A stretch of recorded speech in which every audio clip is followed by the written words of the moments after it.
Welcome to our YouTube channel education enclave. हम इससे पहले जो थे लेक्चर्स में आपने देखा हम मौर्यन एम्पायर पढ़ रहे थे और मौर्यन एम्पायर में जो लास्ट जो able and efficient and the powerful ruler it was Ashoka. Ashoka की डेथ के बाद जो है मौर्यन एम्पायर का डिक्लाइन शुरू हुआ और उसके बाद वाले रूलर्स थे either they were not the able rulers or they were not the efficient rulers। Weak थे वो, इनकी एडमिनिस्ट्रेशन वीक थी। they were most of the times they used to live the luxurious lives, so that became the reason of the downfall of this Mauryan empire, the great Mauryan empire। उसके बाद जो है जो last वाला ruler जो है Mauryan empire का that was बृहदत्ता। और बृहदत्ता की जो है उसकी डेथ जो है उसके खुद के जो है आर्मी के जनरल थे उसका नाम था पुष्यमित्र शुंगा, उसके हाथों हुई। कहते हैं कि in the open daylight in the full public view he killed his own king while there was a military parade going on. तो उस वक्त उसने उसको मार दिया and he himself became the king of Magad। So with himself he laid the foundation of his own dynasty, that is Sunga dynasty। और पुष्यमित्र शुंगा जो थे इन्होंने जो रूल किया 185 से लेके 151 तक।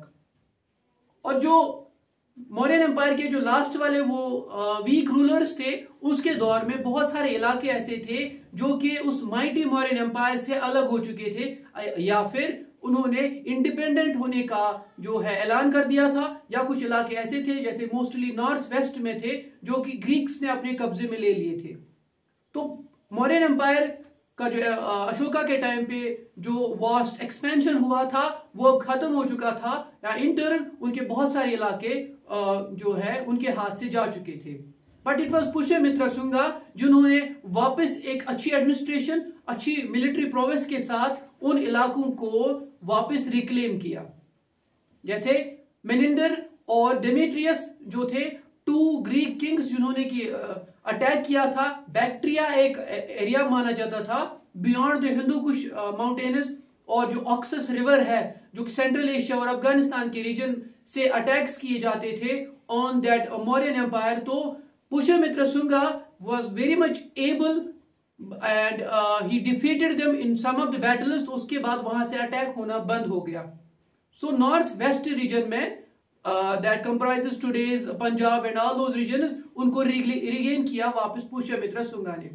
और साउथ साइड से सातवाहनास का राइज हुआ था during the later parts of Mauryan empire, और कलिंगा ने भी अपने आप को इंडिपेंडेंट डिक्लेयर कर दिया था। तो पुष्यमित्र शुंगा जो ही आए उन्होंने जो है early days of his rule Pataliputra को ही, जो कि बिहार आज के पटना में आता है, उसको अपनी कैपिटल रखा। लेकिन बाद में उन्होंने कैपिटल को चेंज किया और लेके गए उसको Vidisha. Vidisha is in today's Madhya Pradesh. तो ये जो पुष्यमित्र शुंगा थे, इट इज सेड कि इसका शुंगा डायनास्टी जो था ये एक वो टाइम था जब रिवाइवल हुआ हिंदुइज्म का, रिवाइवल हुआ ब्राह्मणिज्म का। क्योंकि इससे पहले आप देख सकते हैं कि जब अशोका ने बुद्धिज्म को इख्तियार किया था, फिर अपनी मिशनरी एक्टिविटीज को बहुत तेज किया था और चारों तरफ उसने मिशनरीज को भेजा था, और उसके बाद बहुत सारे लोग जो थे अट्रैक्ट हो गए थे टुवर्ड्स बुद्धिज्म, और हिंदुइज्म या जो ब्राह्मणिज्म था उसको उसने ओवरपावर किया था। बट पुष्यमित्र शुंगा के आने के बाद रिवाइवल शुरू हो गया वापस ब्राह्मणिज्म का। तो यहां पे जो है ये जो पुष्यमित्र शुंगा थे फेमस फॉर पैट्रोनाइजिंग दैट ग्रामरियन जिसका नाम था पतंजलि, जो कि संस्कृत ग्रामरियन थे, अपने जमाने के मशहूर पर्सनैलिटी थी ये। तो बहुत सारी ऐसी किताबें जो कि बुद्धिज्म की किताबें थी जिनको कि दूसरी लैंग्वेजेस में जैसे पाली और दूसरी लैंग्वेज में लिखा गया था उनको वापस ट्रांसलेट कर लिया संस्कृत में। प्लस उसके बाद जो है ये जो अब बहुत सारे ऐसे अकाउंट्स भी है बुद्धिस्ट लिटरेचर में आपको मिलेंगे कि पुष्यमित्र शुंगा ने बहुत सारी जगहों पे जो है जो बुद्धिस्ट मोनेस्ट्रीज है उन पे अटैक करवाया, उनको डिस्ट्रॉय करवाया, और बहुत सारे बुद्धिस्ट मॉन्क्स को भी उसने या तो उन इलाकों से निकाल दिया या either they were killed. It is said that 84,000 Buddhist monasteries were destroyed by Pushyamitra Shunga during his era. But ये अकाउंट जो है ये बुद्धिस्ट किताबों में लिखा गया है. There are no concrete evidences कि ये सही भी है, because there are concrete evidences कि सांची में जो स्तूपास, बुद्धिस्ट स्तूपास जो है, उनकी रेनोवेशन, उनको रिपेयर करवाया था पुष्यमित्रा शुंगा ने. सो ये इल्जाम भी हो सकते हैं, but there are no clear cut evidences. लेकिन ये बात सही है कि हिंदुइज्म का रिवाइवल इस दौरान, शुंगा डायनास्टी के दौरान, मोस्टली पुष्यमित्रा शुंगा के टाइम पे हुआ. और एक और चीज है, that is rise up Brahmans and caste system. It is said Manusmriti को भी लिखा गया इसी दौर में, प्लस जो ब्राह्मणिज्म है उसका भी राइज हुआ इसी टाइम में. एंड मोस्ट जो भी आज भी आपको देखने को मिल सकता है, that is the caste system. ये जो स्ट्रेटिफिकेशन ऑफ द सोसाइटी जो हुई, ये क्रेडिट जाता है पुष्यमित्रा शुंगा और उसके बाद आने वाले उनकी डायनास्टी के रूलर्स को, कि ये कास्ट सिस्टम डेवलप हुआ और कॉन्क्रीट तरीके से ये सामने आया, दिस कास्ट सिस्टम. और तो और जो बुद्धिज्म था वो डिक्लाइन हो गया ड्यूरिंग दिस शुंगा डायनास्टी, क्योंकि जो रूलर्स होते हैं जब वो किसी चीज को पैट्रोनाइज करते हैं और उसको इंप्लीमेंट करते हैं सोसाइटी के ऊपर, तो सोसाइटी में से जो ऑलरेडी कोई रिलीजन इससे पहले हुआ होता है, तो उसको फिर जब पैट्रोनाइजेशन नहीं मिलती है तो वो डिक्लाइन को ही जाता है.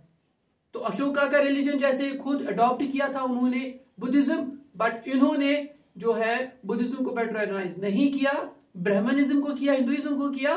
तो वो बहुत सारा लिटरेचर लिखा गया संस्कृत में इस दौरान, और दूसरी चीजें हुई जिसकी वजह से जो है ब्राह्मणिज्म को बहुत अच्छा फायदा हुआ. और एक और चीज है, दैट इज दिस जो लास्ट, जैसे आपने सुना होगा as you sow so shall you reap. तो पुष्यमित्रा ने जो किया था बृहदत्ता से के साथ, वो जैसे ओपनली उनको मार दिया, उनका मर्डर किया था. तो बिल्कुल जो लास्ट किंग थे शुंगा डायनास्टी के, उसका नाम था देवभूति. तो जो देवभूति थे उनको बिल्कुल उसी तरीके से जो है, तरीका अलग भी है, लेकिन मारा जरूर. He killed this Devabhuti and the person who killed him was Vasudeva Kanva. और वासुदेवा कंवा जो थे, he then himself became the ruler. और एक और डायनास्टी, उसको नेक्स्ट वीडियो में हम देखेंगे, but that dynasty is not that much important. तो वासुदेवा कंवा जो थे, he killed Devabhuti and himself became the king of this Magadh. तो यहां पे जो मोस्ट इंपॉर्टेंट चीज है जो आपको इस शुंगा डायनास्टी में याद रखने के लिए बहुत important examination point of view के हिसाब से, first thing is that is कौन से टाइम से कौन से टाइम तक इन्होंने रूल किया. 185 से लेके 73 तक. लास्ट रूलर वाज देवभूति, जिसकी किलिंग हुई 73 BC में. और जो फेमस रूलर इनके थे, powerful, it was Pushyamitra Shunga, जिनका की रूल 185 से लेके 151 BC एरा तक हुआ. And the other things are the capital change, Brahmanism के फॉलोवर थे, और जो है ये जो पतंजलि ग्रामरियन, इनको पैट्रोनाइज किया अपने जमाने में. Another important is that is the revival of Hinduism, Manusmriti लिखी गई और बुद्धिज्म का इन्फ्लुएंस सोसाइटी के ऊपर खत्म कर दिया गया. तो ये मेन हाईलाइट्स थी, क्योंकि ज्यादा टाइम तक इन्होंने रूल नहीं किया दिस शुंगा डायनास्टी ने. तो ये कुछ मेन हाईलाइट्स थी इनके रूल के, जो कि एग्जामिनेशन पॉइंट ऑफ व्यू के हिसाब से आपके लिए इंपॉर्टेंट हो सकती है. तो आज के वीडियो के में इतना ही. शुक्रिया.